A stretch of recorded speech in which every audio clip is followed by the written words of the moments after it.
Welcome to Luca and Miguel. Enjoy the video. You start by opening WhatsApp and getting to a chat with the sticker panel visible. Make sure your app is updated and you did a quick chat backup in settings. This avoids surprises.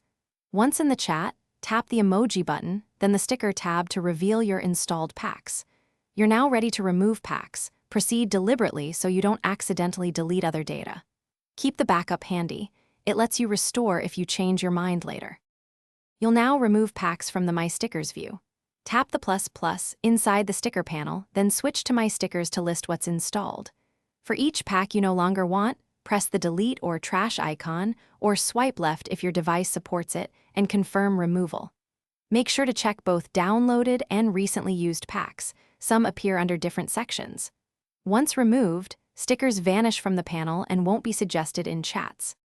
To finish, restart WhatsApp so the app refreshes its sticker suggestions and keyboard integrations. If you accidentally deleted a pack you want later, reinstall it from the sticker store or re-add from a backup. If a pack won't delete, make sure you're not in an active keyboard extension or third-party sticker app that re-adds it. Then clear the app cache on Android or reinstall WhatsApp as a last resort. This resolves most stuck delete issues quickly. Thanks for watching and please subscribe. It's the best investment you'll ever make.